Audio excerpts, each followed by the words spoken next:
Hola con todos y todas. Estamos aquí estrenando nuestra serie de conversaciones. Podcast se llama ahora. ¿Qué hacemos con el Perú?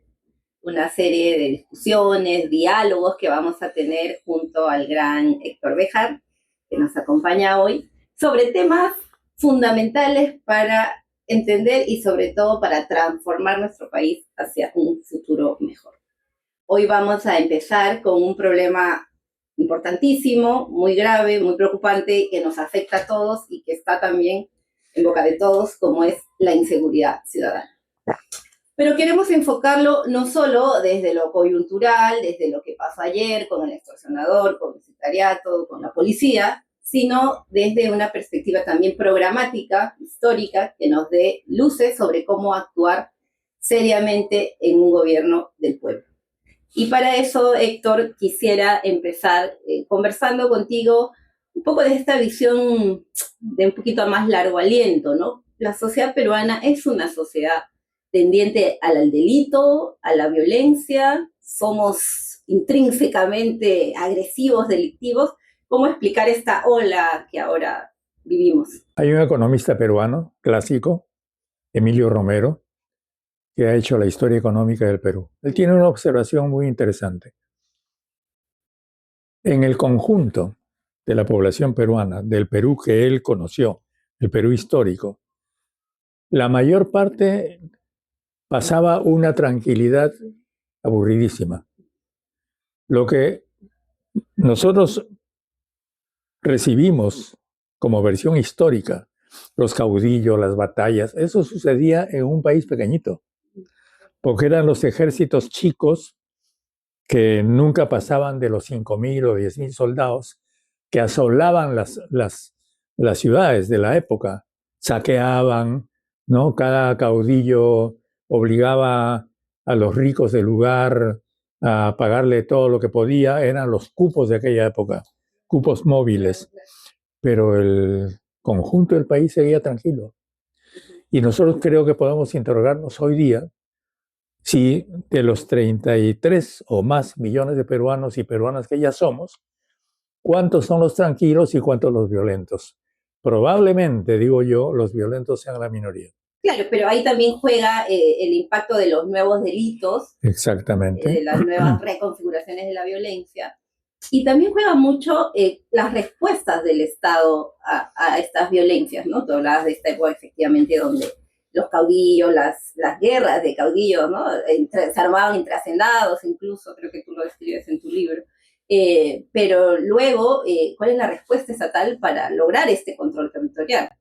Que fue ninguna, siempre, porque el Estado en la práctica no existió.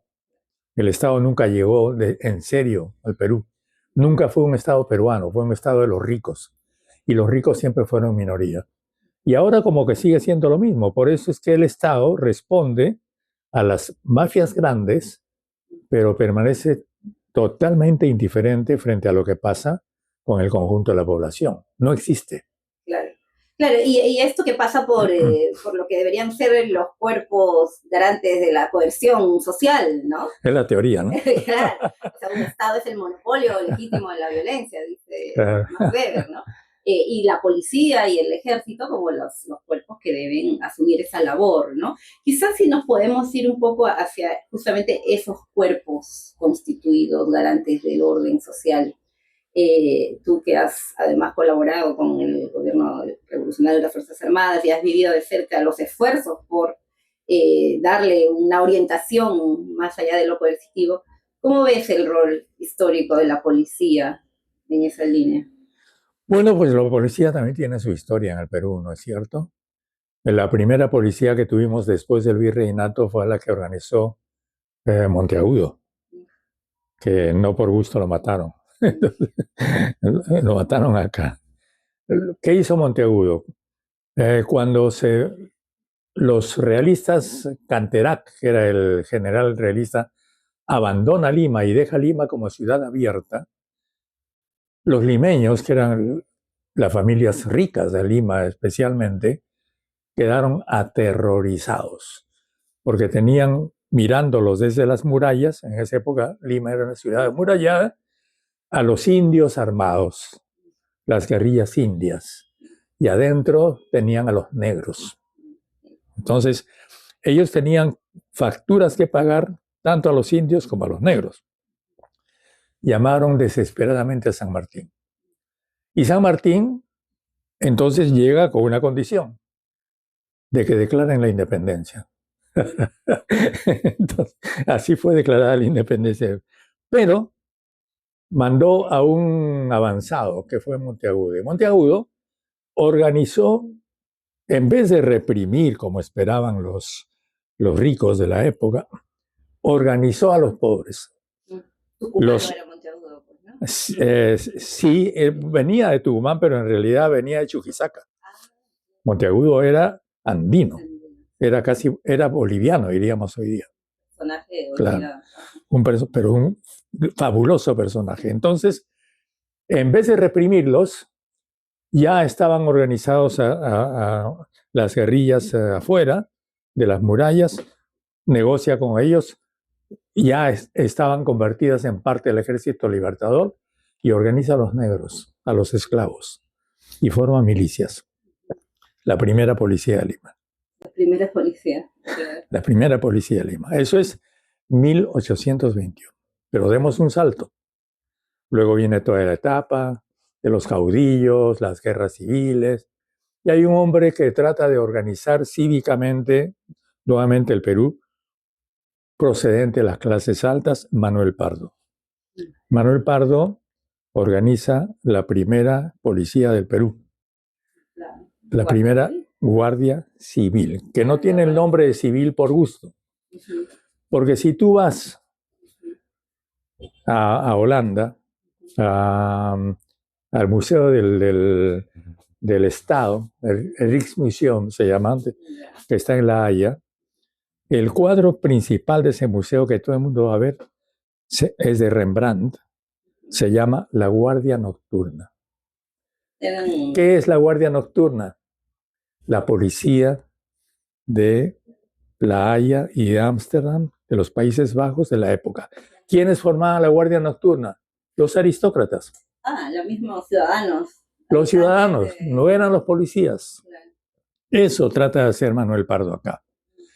Y entonces organiza una guardia civil, complementada por una guardia preventiva, por una policía preventiva, que era lo que podríamos llamar la inteligencia a la época, con lo que después se llamó la PIP, la Policía de Investigaciones, ¿no? Y una guardia represiva, que era mínima, que era la gendarmería.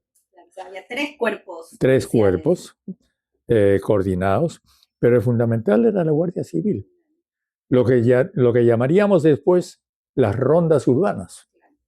Claro, porque estamos hablando de, además están situadas en las ciudades, en lo que había de ciudades. Y después viene, muerto Pardo, que lo mataron, viene toda la etapa de profesionalización de la policía, a cargo fundamentalmente del gobierno español, y tenemos lo que ahora tenemos.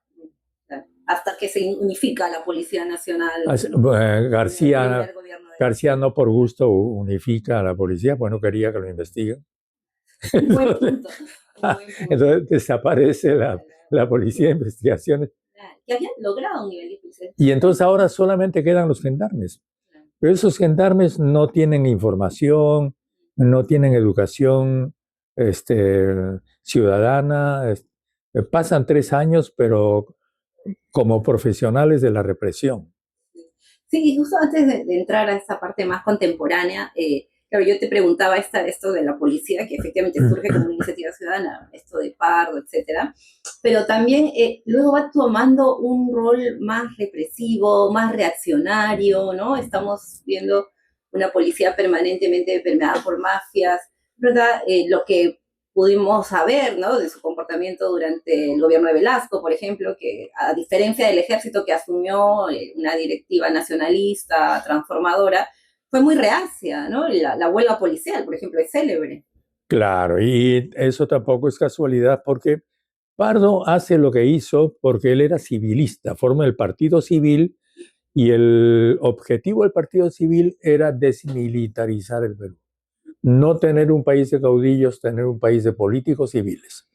Lo matan, no logra su proyecto y luego empieza esa profesionalización que es totalmente y exclusivamente represiva, que se complica cuando vienen las luchas del siglo XX, 1930, Sánchez Serristas contra Pristas, y entonces el APRA, cuando se forma por allá a la Torre en 1931, se dedica a penetrar la policía. Esa policía que ya está militarizada, que ya es profesional. Y tradicionalmente yo diría, históricamente, el APRA es un país, es un partido, perdón, que coexiste con la policía. Al punto que cuando el APRA organiza la rebelión contra Velasco, la organiza vía la policía. Es la policía la que se alza. Mira, entonces el APRA logra penetrar también, tener cuadros dentro de la policía, hace un trabajo político dentro de la policía. Claro, claro que sí, claro que sí. Cosa que no logra la izquierda. Porque no pudo hacerlo con el ejército. Entonces, también tradicionalmente en el Perú ha habido una confrontación entre el ejército y la policía, porque los profesionales militares del ejército siempre consideraron que los policías eran un estado menor. Claro, un estado menor. Que no podían tener la misma calidad del ejército. Eso fue hasta Morales Bermúdez. Porque Morales Bermúdez apoya mucho en la policía. Morales Bermúdez habla por primera vez de las Fuerzas Armadas y Policiales. Un cuerpo unificado. Hasta aquella época solamente se hablaba de las Fuerzas Armadas, no de las Fuerzas Policiales. Las Fuerzas Policiales no eran armadas, eran policía. Pero como Morales Bermúdez trabaja con los apristas, hacen nuevamente coexistir de manera amistosa institucionalmente al ejército con la policía, que es la situación de hoy.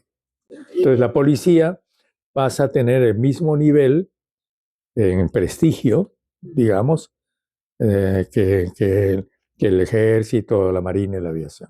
Hay un esfuerzo estatal por darle el mismo lugar, digamos. Exactamente. Claro, este carácter represivo, reaccionario, que tú mencionas de la policía y que ahora se entiende mejor, está asociado también a un trabajo del APRA, del devenir del APRA que vemos hasta ahora en qué está. Y justamente eso explicaría, como tú bien dices, este comportamiento policial abiertamente contra Velasco en la guerra por la huelga policial de los 70, pero también en la represión contra la ciudadanía. Por ejemplo, el episodio de Guanta, de la célebre canción Flor de Retama, ¿no? Sí. ¿Cómo lo ves ahí? El episodio de Guanta se da por esta razón. Históricamente también, cuando te digo históricamente, te estoy hablando de los años 60, mediados del siglo pasado, ¿no es cierto? La situación real en cuanto a criterios, en cuanto a sentimientos, apreciación social era en las Fuerzas Armadas, la Marina, la aristocracia, muy ahijada, muy apadrinada por Estados Unidos, con relaciones directas con los Estados Unidos. Los marinos eran, y son creo todavía, gente de grandes apellidos, muchos italianos, blancos, de una estatura determinada. La aristocracia. Luego tienes el pueblo, que es la infantería, es decir, el ejército. Y algo que todo el mundo en el medio militar habla con humor, que es los aviadores que no saben dónde están porque andan volando siempre. Y por supuesto nunca han tenido una participación efectiva en la historia del Perú. Y de la policía nadie hablaba. La policía no existía. Entonces, los Estados Unidos actuaron en una labor de tenazas antes de 1970, antes de Velasco. Por un lado, desde la Segunda Guerra Mundial, años 39 al 45, la Marina era suya, en la práctica. Y por otro lado, cuando empiezan los movimientos guerrilleros, la Revolución Cubana, América Latina empieza a agitarse, empiezan las luchas campesinas en el Perú o recrudecen, porque las luchas campesinas siempre hubo, se dedican a la policía. Y el primer cuerpo antiguerrillero en el Perú, dado que los Estados Unidos no tenía, incluso en esa época, buenas relaciones con el ejército, va a la policía. Y los hinchis, el primer cuerpo antiguerrillero de Perú son los hinchis, los llamados hinchis. Esos hinchis no eran soldados, eran policías. Policías entrenados. Esos hinchis son aquellos que Artola, que era el primer ministro del Interior de la Junta de Gobierno, hombre de la CIA, porque ahora está totalmente comprobado que Artola era un hombre que trabajaba con la CIA. Lo primero que hace Artola, cuando viene toda la sublevación de Huanta, en vez de negociar, aprovecha el momento en que era junio de 1969, el momento en que todo el gobierno revolucionario estaba discutiendo la ley de reforma agraria. La dirección militar tenía toda su cabeza puesta en eso. Llama a los hinchis. Para reprimir. Y los hinchis no sabían otra cosa que matar. Y los hinchis hacen lo que sabían hacer, matar. Esa es la verdadera causa, yo la cuento en mi libro, de las matanzas terribles de Huanta. La cantidad de muertos nunca se supo. Es decir, Huanta fue el ensayo de lo que sería después la lucha antiguerrillera. La lucha contrasubversiva, sí. ¿no?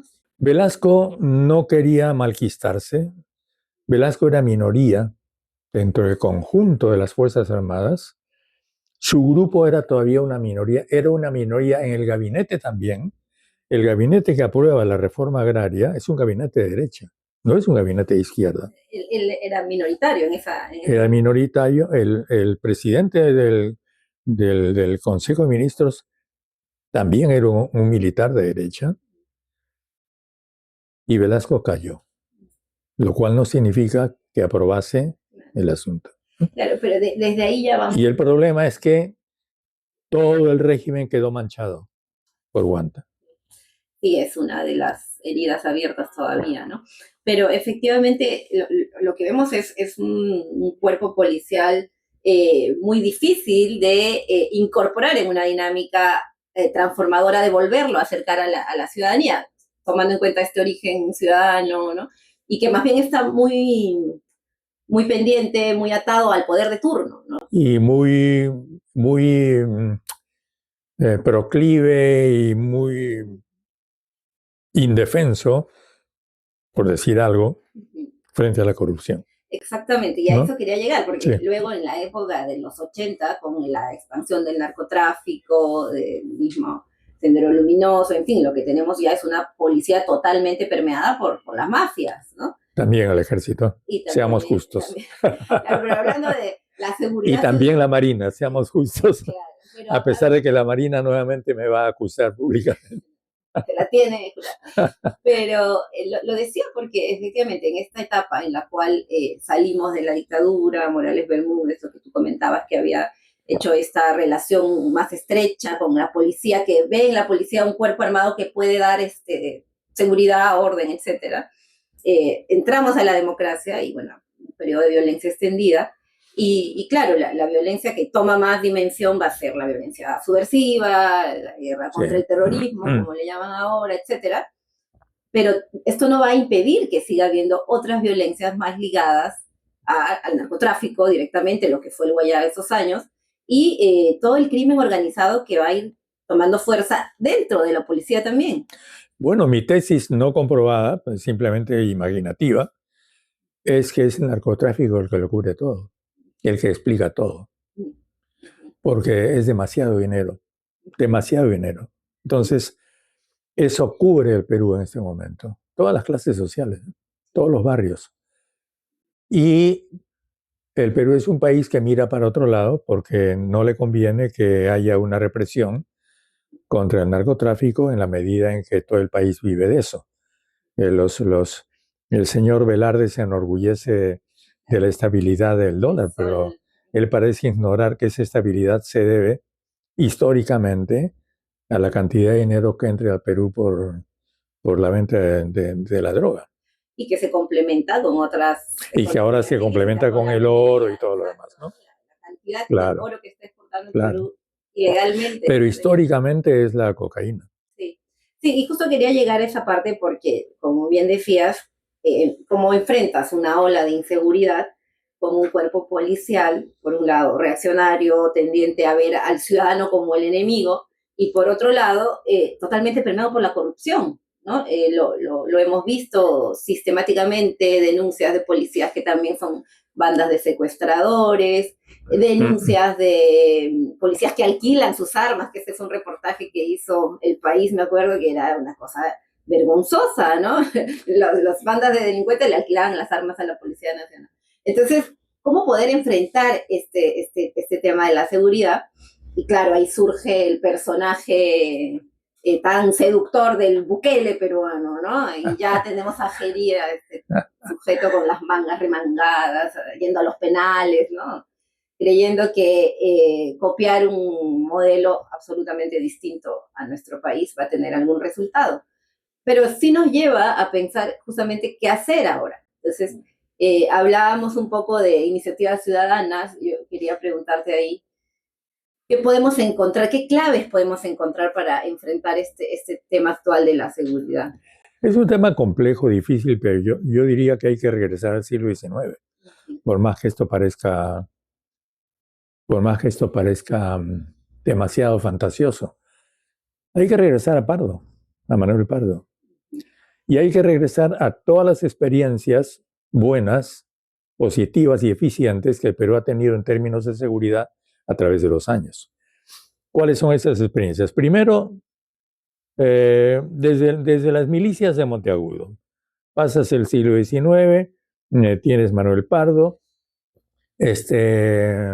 llegas al siglo XX y cuando se producen los primeros hechos, que ya los tienes el 80, porque lo otro es una violencia, pero de otro tipo, no es de tipo delictivo. Cuando tienes la violencia delictiva en el año 80 y un tipo de violencia que estaba desconocida en el Perú, que prácticamente no aparecía en los periódicos, no le interesaba a nadie, que era el abigeato, es decir, los ladrones, los ricos ladrones de ganado, que eran hacendados, que asolaban las comunidades.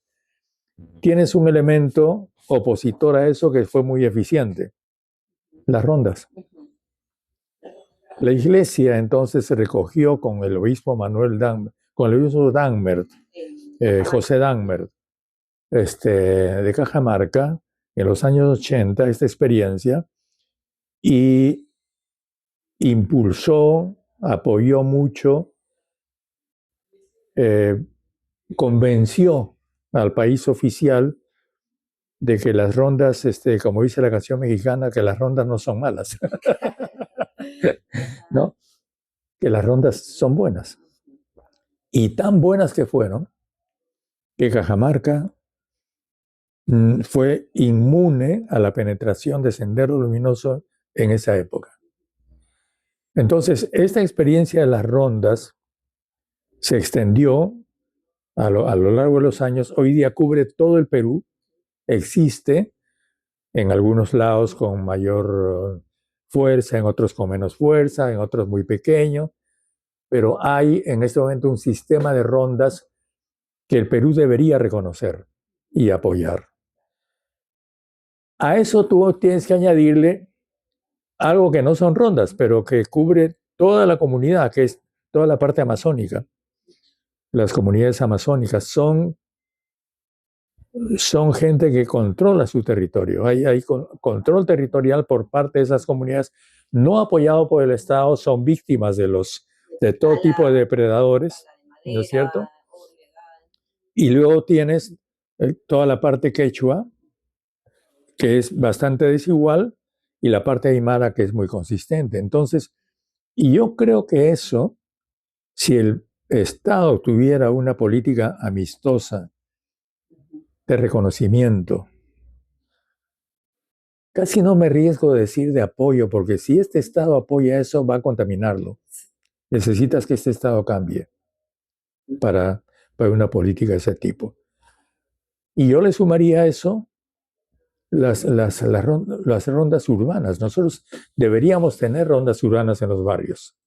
Y esto que dices es fundamental, porque efectivamente las rondas resuelven el problema, que Claro. finalmente lo que se trata más allá de la ideología. Que es en realidad la Guardia Civil, verdaderamente, la verdadera Guardia Civil. Y han ¿no? resuelto el problema, han contenido efectivamente el avance de la subversión en Cajamarca, en la zona norte, se han expandido como un modelo de seguridad ciudadana. Claro. Tienen seguro algunos temas que ajustar, pero en vez de ser vistos como un aliado en esta lucha, se demonizaron tremendamente y además fueron vistos como el enemigo durante la elección de Pedro Castillo, ¿no? Al ser su base rondera, era la amenaza, vienen los ronderos a Lima, me acuerdo, ¿no? Y ahí ya van a tomar Miraflor, y conversaba con algunas personas que en realidad se creían ese cuento, ¿no? Entonces, y lamentablemente el Estado no tiene una política clara de decir una estrategia de seguridad ciudadana que incorpore al sujeto fundamental de esto, que es el ciudadano, ¿no? Al que tiene que brindarse seguridad. Entonces, efectivamente, creo que recoger esas experiencias de nuestra historia, de la misma ciudadanía, del mismo pueblo organizado, es clave. Lo otro seguro también tiene que ver ya con la reforma misma del cuerpo policial. Claro. Y dentro de los barrios tú tienes dos elementos fundamentales. Los niños, que son los que juegan en la calle y saben todo lo que pasa. Y las mujeres. No, las mujeres no, porque por lo general están fuera del barrio trabajando en el día. Entonces, a veces cuentas con ella y a veces no. Los viejos, los que llamamos viejos. Esos adultos mayores, hombres y mujeres, son los que tienen toda la información del barrio. Entonces, ¿para qué vas a formar un servicio de inteligencia aparte? Sí. Es tonto. Sí. Ahí lo tienes. Sí. Simplemente darles poder. Pero como digo, ojalá que nunca se le ocurra hacerlo al señor, ¿cómo se llama el presidente actual? Al señor querido. Porque contaminaría todo eso. Eso tiene que ser resultado de una nueva situación en la que haya un nuevo tipo de gobierno en el Perú. Un nuevo tipo de Estado, para empezar. Y un nuevo tipo de Estado. Que hay un Estado eso por inercia, por su propio peso, te da un nuevo tipo de Estado. Claro, que es cambiar totalmente la mirada, ¿no? La lógica neoliberal, represiva, que exalta a los Bukele, a los Trumps, ¿no? Te dice que simplemente es la mano dura y los penales, la criminalización. Y es una mirada muy burda porque no está yendo al fondo del Y es negocio para ellos porque la construcción de cada penal es mucho dinero y muchas comisiones. Y la mano de obra de los presos. Y la mano de obra de los presos, exactamente. Y claro, digamos, por último, en un país como... Y en Estados Unidos es un negocio. También, efectivamente. Porque cuanto más presos haya, más plata tiene el Estado, porque pagan, ¿no? Sí. Las empresas pagan. Y con el componente racial que tiene ahí de la población. Totalmente. En fin. Entonces, es mirar más allá de ese esquema que se impone, ¿no? Y que es muy seductor, espectacular, ¿no? Y que ahora en elecciones seguro va a haber muchos buqueles peruanos. Pero necesitamos este tipo de respuestas para poder resolver el problema de fondo, ¿no? Y de mediano plazo. El otro asunto es la recuperación de la gente. Pues tú no puedes aceptar ni tolerar que un chico de 18 años mate a alguien. Algo pasa con él. El Estado tiene que recuperarlo. Tienes que aislar a los jefes de bandas que ahora están ocultos, no por casualidad. Yo no creo que sea solamente ineficiencia del Estado que esa gente esté oculta. Es eficiencia de un Estado que trabaja para eso. Esa gente que arma a los chicos, los envía, son los reclutas del Ejército de la Muerte, ¿no? Claro, eso, se ha olvidado ese fin resocializador, ¿no? Finalmente los penales como depósito de delincuentes. Que no te lo hace la prisión, nunca te lo va a hacer. Jamás una prisión te va a resocializar a nadie. Es la sociedad la que tiene que resocializarlo. Y ojo, aquí también hay que hacer la distinción, ¿no? Porque no se trata de idealizar al delincuente, que pobre chico no tuvo oportunidades. No, es más bien de ver cómo una sociedad Claro. hace que todos sus miembros puedan ser finalmente... Tienes que aislar al criminal. Al criminal de verdad tienes que aislarlo. Eso creo que falla y bueno, la corrupción que, como tú bien has dicho, permea también pues toda la seguridad de los penales. Ahora vemos el show de Gerí, pero a la siguiente semana eso vuelve a la misma dinámica. Y finalmente esto de la reforma, la modernización del cuerpo policial, ¿no? Y esto pasa también por una formación política, ideológica, de una conciencia nacional que encuentre los jóvenes policías, ¿no? Una reestructuración, digamos, de todo su vínculo con la ciudadanía, ¿no? Un policía que sale a disparar a los jóvenes en una marcha no es una persona que esté, digamos, apta para servir a la sociedad. ¿Cómo ver esa reforma policial que asuma el control del territorio, pero también esta nueva mentalidad de conectar con la ciudadanía, porque finalmente son servidores públicos? Tanto las fuerzas policiales como las fuerzas armadas, yo siempre lo he dicho, deben dejar de ser la caja secreta del Estado. Los ciudadanos, las ciudadanas, tú y yo, tenemos derecho a que esa gente trabaje para nosotros, porque nosotros les pagamos. Eso significa que un Estado reorganizado, no este que no sirve para nada, un gobierno reorganizado, debería tener a las academias militares y policiales bajo el Ministerio de Educación, no bajo el Ministerio de Defensa. Es el Ministerio de Educación, y una SUNEDU reorganizada tendría que tener la supervisión de esas instituciones. ¿Por qué? Porque tienen que ser informados, tienen que ser educados en política internacional, en derechos humanos, ¿no? Tanto los soldados, tanto nuestros soldados y oficiales como nuestros policías. Y no solamente entrenados en una educación que les sirve para manejar armas y para reprimir a la gente y para ponerse al servicio de la primera mina que les pague. Exacto, creo que esto que acabas de decir no se ha planteado en ninguna de las comisiones de reforma policial que han habido. Algo tan básico como que la educación del policía sea parte de un proyecto de educación nacional, ¿no? Y no algo exclusivo, circunscrito solamente a la policía. Bueno, yo creo que el tema daría para seguir conversando. Estos nuevos fenómenos, como decía, también requieren la modernización, ¿no? Todo el tema tecnológico yo creo que da herramientas, pero sin esta mirada integral que incorpore a la ciudadanía, que reforme el cuerpo policial desde el aparato cultural, de mentalidad, de trato con el ciudadano, no vamos a avanzar, ¿no? ¿Qué más, para cerrar, qué nos podrías decir de este tema? Pues, ¿qué más para cerrar?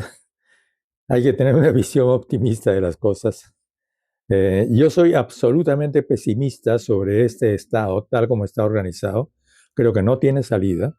El país no tiene salidas si sigue aceptando este tipo de Estado, pero creo que hay muchas cosas que se pueden hacer con un enfoque distinto. Y creo que eso no significa imaginar. No hay que hacer utopías. Hay que recurrir a lo que ya se ha hecho en el Perú con éxito, que se han hecho muchas cosas, y potenciar eso. Todavía, porque también hay que hablar en esos términos, todavía los barrios ricos de Lima no sufren, no son asolados por este tipo de delincuencia de la misma manera en que los barrios pobres, ¿no? Claro, el extorsionador va a la bodeguita de Exactamente, Caraballo. es más fácil. Sí, es más fácil, ¿no? Que tocarle la puerta a una casa amurallada de la planicie. Entonces no nos vengan con que se ha democratizado la delincuencia. Ese tipo de cosas creo que para pensarlas, como bien dices, en un proyecto de un Estado distinto, comprometido con el pueblo, con las mayorías populares, y que responda finalmente a un proyecto de nación desde abajo, ¿no? No esta nación elitista que han querido crear. Eso para empezar este ciclo de conversaciones creo que nos viene muy bien, y vamos a seguir conversando sobre qué hacemos con el Perú. Gracias. Y para todos los que nos han visto hoy, no olviden seguirnos en las redes de La Línea, en todas las plataformas, en @LaLíneaP.